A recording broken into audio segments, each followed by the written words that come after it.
Buenos días, amigos catequistas. Llegamos ya a la tercera parte del directorio que está dedicado a la catequesis en las iglesias particulares. Nos presenta el directorio en el capítulo 9 cómo la comunidad cristiana es sujeto de catequesis. Y a la par nos va a ir recorriendo las distintas comunidades cristianas que podemos encontrar en una iglesia particular, en una diócesis. Por supuesto vamos a hablar de la parroquia y vamos a hablar de otras asociaciones, movimientos, para terminar el directorio con una alusión al trabajo de evangelización en la escuela católica y en la escuela pública. Vamos allá. Comenzamos pues nuestro recorrido por este capítulo, la comunidad cristiana sujeto de la catequesis. En esta tercera parte, la catequesis en las iglesias particulares. Al comienzo nos habla el directorio de la iglesia y el ministerio de la palabra de Dios. La iglesia se funda sobre la palabra de Dios, nace y vive de ella. El ministerio de la palabra nace de la escucha y educa en el arte de escuchar, porque solo el oyente puede también anunciar. Toda la evangelización está fundada sobre la palabra de Dios, escuchada, meditada, vivida, celebrada y testimoniada. La palabra, por tanto, está en el origen de la misión de la Iglesia. Por tanto, la Iglesia lleva a cabo una tarea de mediación precisamente a través de este ministerio de la palabra. La anuncia en todo lugar y tiempo, la conserva transmitiéndola a las distintas generaciones, la interpreta a través del carisma del magisterio y la proclama con fidelidad y con confianza, para que todo el mundo, oyendo, crea el anuncio de la salvación, creyendo, espere y esperando, ame, según nos dice Dei Verbum 1. Los nuevos creyentes se unen a la Iglesia por la acogida de la palabra y el bautismo. El ministerio de la palabra es indispensable para el ministerio de los sacramentos, es decir, que en todo sacramento la palabra es importantísima. Y el sujeto de la evangelización, por supuesto, es el pueblo de Dios, pueblo mesiánico asumido por Cristo como instrumento de redención y enviado a todos los hombres como luz en el mundo y sal de la tierra.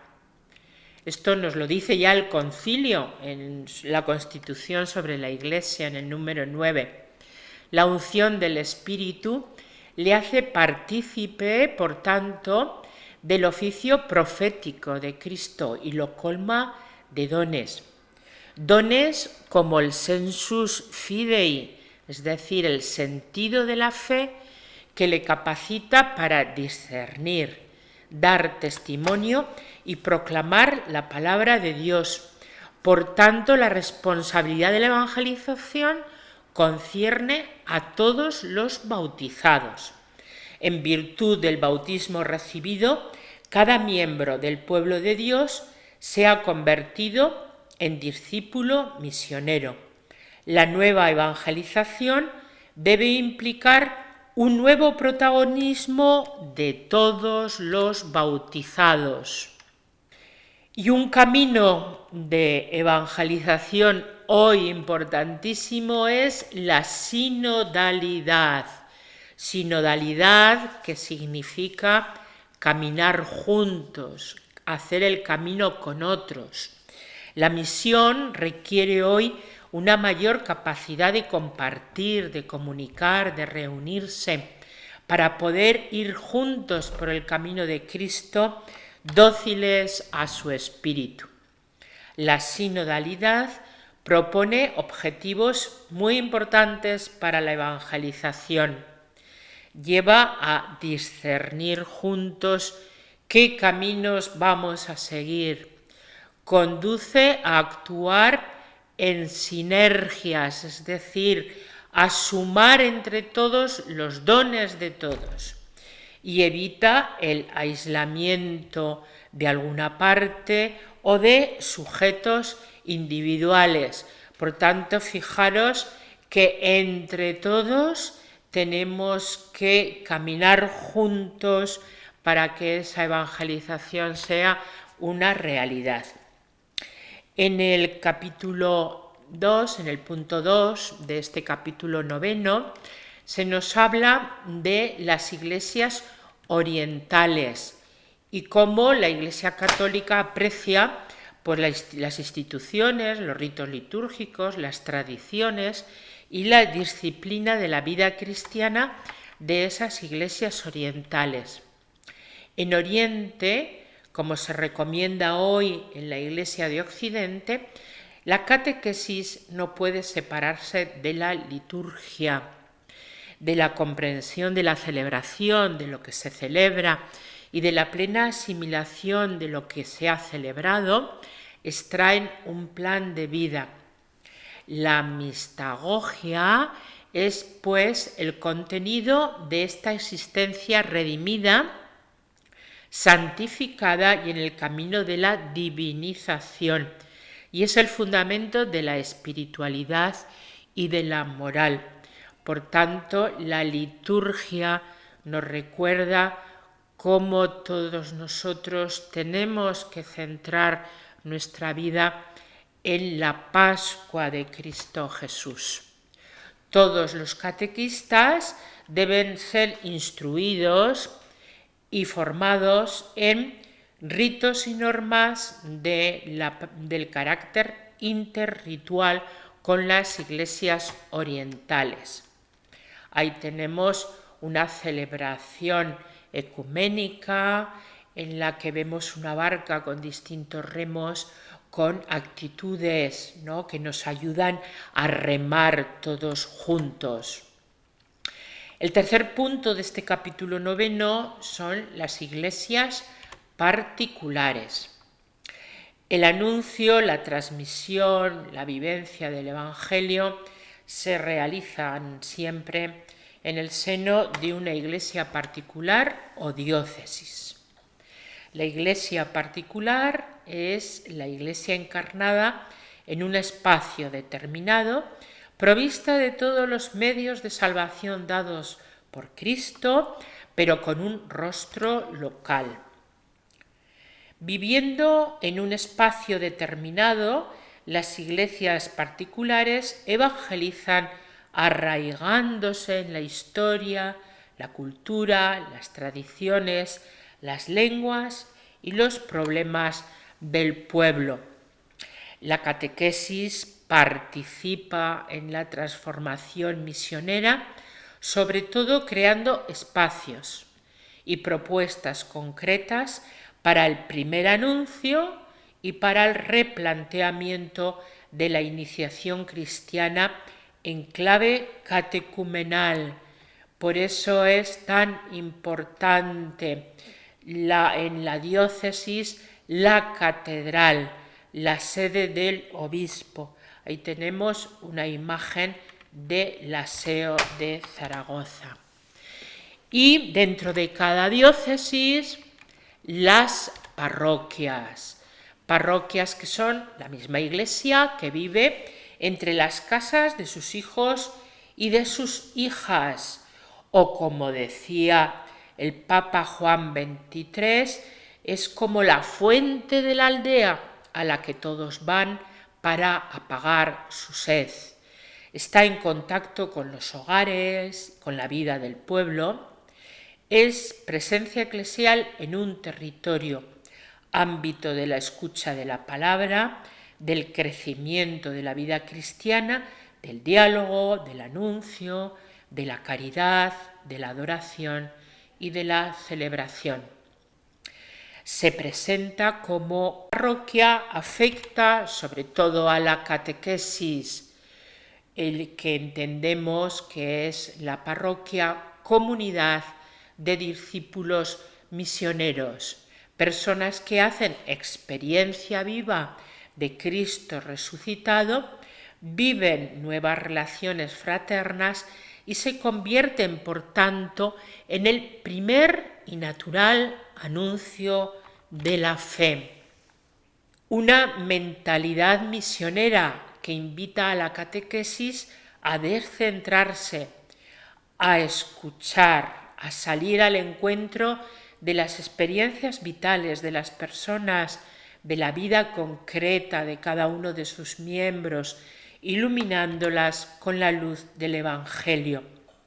Y son muy importantes en la parroquia las propuestas formativas de inspiración catecumenal, caminos formativos integrales en los que sea posible acoger y profundizar existencialmente desde la vida el querigma, saboreando su belleza, la belleza de decir a todos que Cristo vive, que Cristo te quiere, que Cristo te está esperando, que apuesta por ti.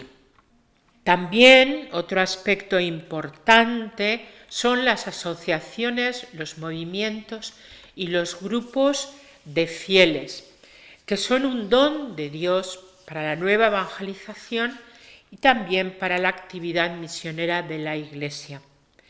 Tienen elementos comunes, la dimensión comunitaria, la escucha de la palabra, la práctica de la piedad, de la caridad y especialmente la promoción del laicado, la promoción de los seglares.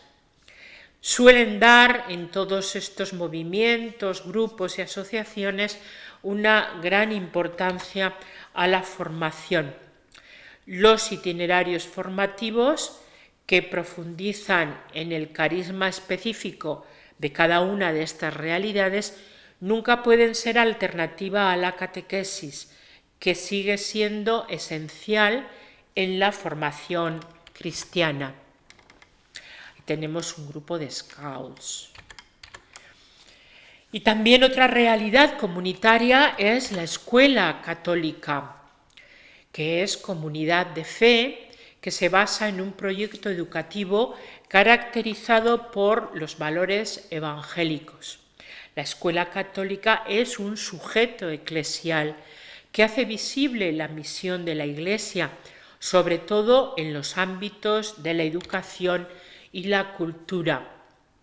El ministerio de la palabra puede ejercerse de muchas maneras en la escuela católica.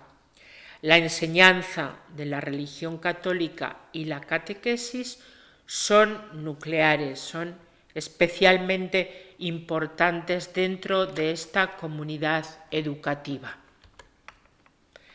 Ahí tenemos una imagen de lo que es un oratorio para los niños, que en algunas escuelas católicas es una práctica habitual para enseñar a rezar, para introducir también en el valor de la palabra y sobre todo en la presencia de Cristo vivo entre nosotros.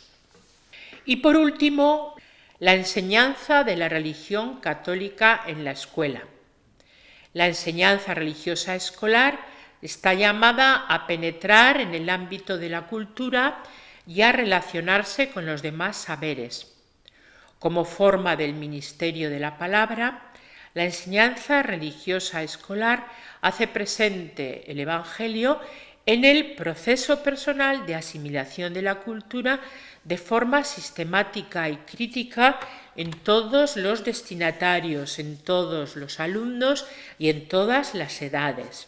Es un derecho de los padres y de los alumnos recibir una formación integral en la que el factor religioso es una dimensión de la existencia que no puede ser descuidado en la escuela. Por eso es tan esencial, tan importante, que los profesores sean capaces de establecer una correlación entre fe y cultura, lo humano y lo religioso, ciencia y religión, la escuela y otros organismos educativos.